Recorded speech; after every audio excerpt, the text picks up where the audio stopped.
Shalom, Israel. This is Bishop Nathaniel.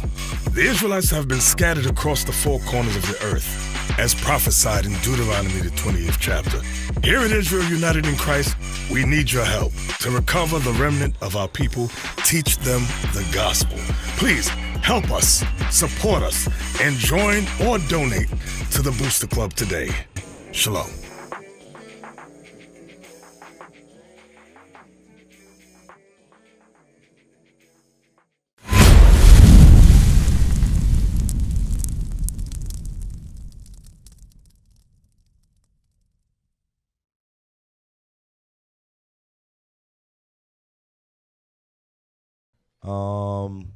This one says in Matthew 27 and 46, why did Christ say that the Most High forsook him? Did the Most High really forsake Christ? All right, let's find out. Let's read it first. Matthew 27, 46. The book of Matthew, chapter 27 and verse 46. And about the 9th hour, Jesus cried with a loud voice, saying, Eli, Eli, lama sabachthani, that is to say, my God, why hast thou forsaken me? All right, so it says, my God, why hast thou forsaken me? So the question is, did the Most High really forsake him? Go to Luke 24 real quick and 44. Luke 24 and 44. You got it? Yes, sir. Read it.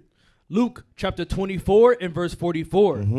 And he said unto them, these are the words which I spake unto you while I was yet with you, that all things must be fulfilled, which were written in the law of Moses and in the prophets. All right. Give me a men of valor. Who could explain that? A men of valor. And tell us.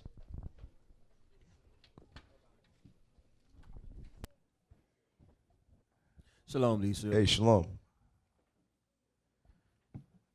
What does this mean? It's saying that everything that was written before time in the Old Testament, everything that was prophesied has to be fulfilled. All the prophecies has to be fulfilled. All the prophecies have to be fulfilled. Okay. I want you to relate it to this question. So did God forsake Christ? No, God didn't forsake Christ because it was prophesied that Christ would have to come to save his people, to redeem his people, that he would have to die on the cross. Okay, very good. Who has that prophecy?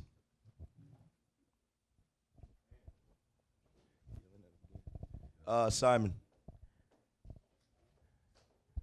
Shalom, leadership. Shalom. Psalms 22 and 16.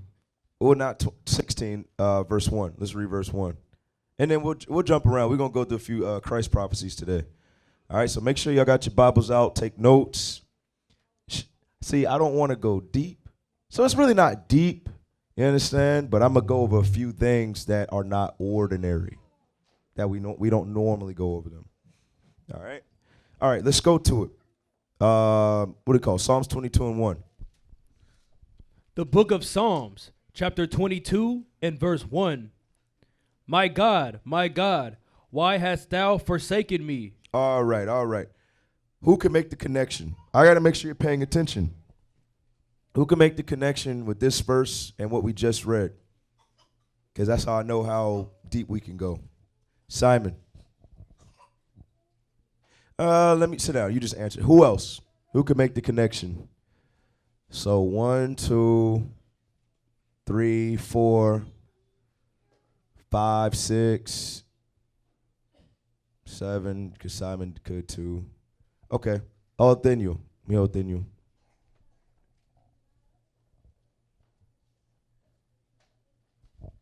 Shalom, leadership. Shalom. It's going back into the prophecy. Why hast thou forsaken me? Going into it was prophesied that Christ, he was going to be put to death for the nation. Yeah. Who wrote Psalms? King David. King David.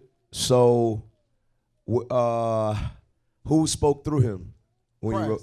Yes, you have that precept. Not on top. Not on top. Who got it? I'm not. Am I going too fast? No. You say yes? Okay, you good? All right. Who has it? Who has the precept to show that that was Christ speaking through King David? Who got it?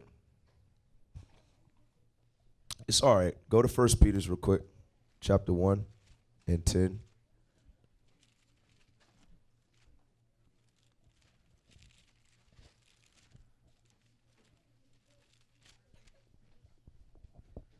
Read it. 1 Peter's chapter 1 and verse 10.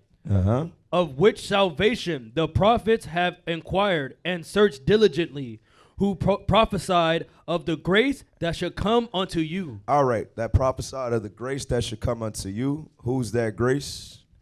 Christ is that grace, right? Read. Searching what manner of time the Spirit of Christ which was in them did signify. Right. So the Spirit of Christ was in the prophets when they prophesied of Christ. Okay. All right. So let's go back to Psalms 22 and 1 real quick. So just like Othniel said, King David wrote it, but that was actually Christ speaking through him. All right. Read it. Psalms chapter 22 and verse 1. Uh-huh. My God, why hast thou forsaken me? Why art thou so far from helping me, and from the words of my roaring? O my God, I cry in the daytime, but thou hearest not, and in the night season, and am not silent. But thou art holy, O thou that inhabitest the praises of Israel. All right. Hold that. Give me 2 Samuel 7 real quick. Okay. 2 Samuel chapter 7. So it was already written, meaning what? When Christ came on the scene, he had to fulfill it. So whatever was written aforetime, he had to make sure it played out the exact same way. All right? Y'all gotta understand that part. Going into answering the question. 2 Samuel 7 and start at verse 12. The book of 2 Samuel, chapter 7 and verse 12. Uh-huh. And when thy days be fulfilled, and thou shalt sleep with thy fathers, I will set up thy seed after thee. Come on. Which shall proceed out of thy bowels. Uh-huh. And I will establish his kingdom. Read. He shall build an house for my name. Read. And I will establish the throne of his kingdom forever. All right, so who built the house of the Lord? Who built that? James.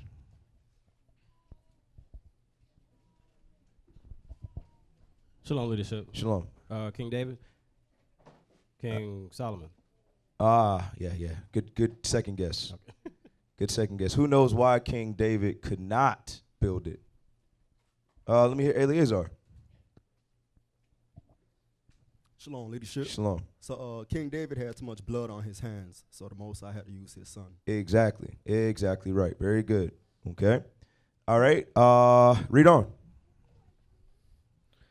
He shall build an house for my name, and I will establish the throne of his kingdom forever. For how long? Forever. Is King Solomon still living today?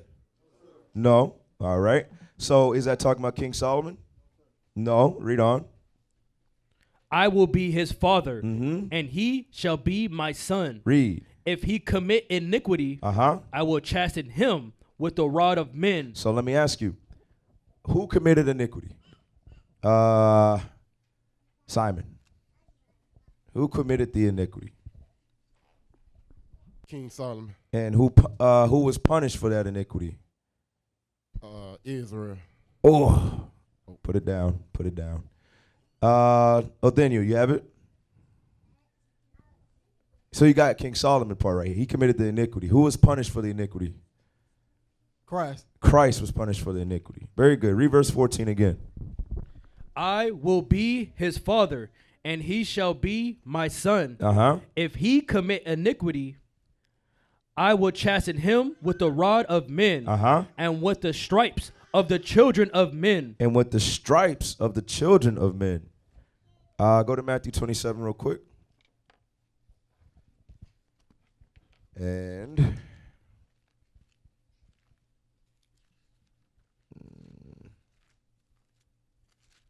go to start at verse 25. Matthew chapter 27 and verse 25. Then answered all the people and said, his blood be on us and on our children. Then released he Barabbas unto them. And when he had scourged Jesus, he delivered him to be crucified. Right. Those are the stripes of men right there. So it's the prophecy was in 2 Samuel, but here's the fulfillment of the prophecy right there in Matthew. So we know who it's talking about. All right, go to Hebrews real quick. Go to Hebrews chapter 1. Let me see. Start at, oh yeah. So how can I say? I'm going to say it like this. Knowing what the prophecy says and knowing who Christ is himself. Think about it. Could he have been forsaken? Is it possible? Let me ask you like this. Did Christ walk on water? Did Christ change a few loaves and some fish to thousands to feed the thousands? Did he change water into wine?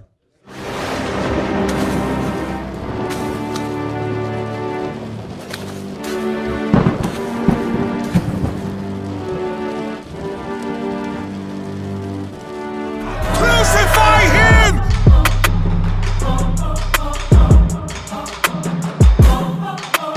So if he was on a cross nailed to it, don't you think he could have got himself out of it? All right. Did that help? Okay. Hebrews chapter 1. No, do chapter 2 first. Verse 7. Hebrews chapter 2 and verse 7. Uh-huh. Thou madest him a little lower than the angels. Come on. Thou crownedest him with glory and honor, Mm-hmm. and didst set him over the works of thy hands. Right. Remember John 5:30 says he came not to do his own will, but the will of the Father who sent him. All right. So Christ on earth, or Emmanuel, God is with us. He came to do the work of the Lord. Okay. Read on. Verse 8. Come on. Thou hast put all things in subjection under his feet. All things, meaning he had to come die here so all things could be fulfilled. So give me I'm gonna use it. Give me 2 Ezra 4:21 real quick. 2 Ezra 4:21. Let me use this one. Let me tie it in together. And I'm gonna get out of it real fast. I'm sorry. Coming right back, so yeah. 2 Ezra 4:21. Oh gosh, I shouldn't have went here. Shouldn't have done it. All right, read it. 2 Ezra chapter 4 and verse 21. Come on. For like as the ground is given unto the wood, and the sea to his floods, even so they that dwell upon the earth may understand nothing but that which is upon the earth. Exactly. So those people or those things are talking about us. Or it was talking about the trees, the water. When it comes to us, we only understand or comprehend things that are on the earth. Okay, read on. But that which is upon the earth, and he that dwelleth above the heavens may only understand the things that are above the height of the heavens. You see that? So those that dwell above the heavens would be who? The angels. Right. They understand that. That's why it was fit and necessary that Christ come in the form of man so he could feel our infirmities, so he could be that perfect sacrifice, right? All right, good. All right, let's go back to Hebrews. Hebrews, read chapter 1 and start at verse 4.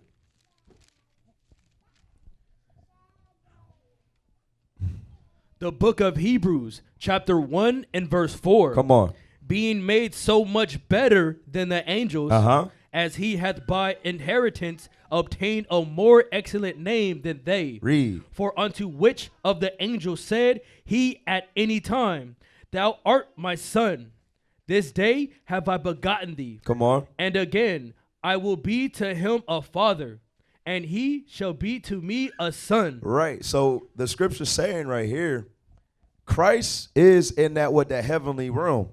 He's an angel, but he's the chief angel. Even was that Gabriel and Michael, Ariel, all of them report to Christ. He's saying he's above all of them, okay? But it said, to which one of those angels did he call his son? He only called Christ his son. He didn't call any of the other angels his son. Read on. Verse 6. Come on. And again, when he bringeth in the first begotten into the world, he saith, and let all the angels of God worship him. Let all the angels of God worship him. His only begotten was Jesus Christ through the seed of Joseph, for the seed of David. That lineage right there. Read. And of the angels he saith, who maketh his angels spirits, and his ministers a flame of fire. Come on. But unto the Son he saith, thy throne, O God, is forever. How long? Hold on. Wait a minute. Can't rush through that. Read verse 8 again. Verse 8. Come on. But unto the Son he saith, thy throne, O God, is forever and ever. His throne's forever. Where we read that? No. Yes, go back there. 2 Samuel chapter 7. Read that for us.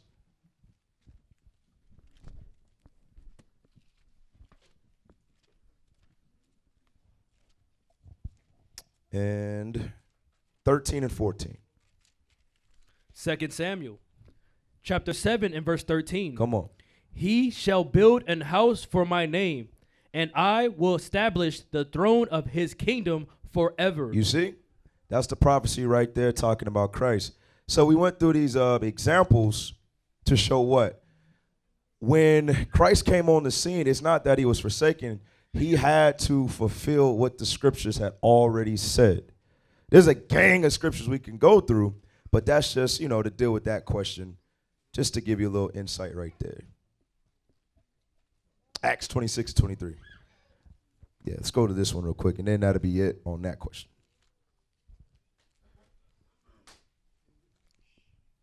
Acts 26-23. This is a good precept to go with,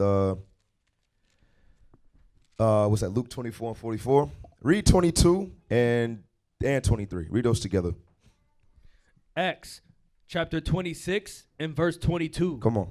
Having therefore obtained help of God, I continue unto this day, witnessing both to small and great, saying none other things than those which the prophets and Moses did say should come. Right. So Paul, he's saying, hey, only thing I'm teaching the same thing my forefathers taught. I'm teaching the same thing that Christ taught. Christ taught about what?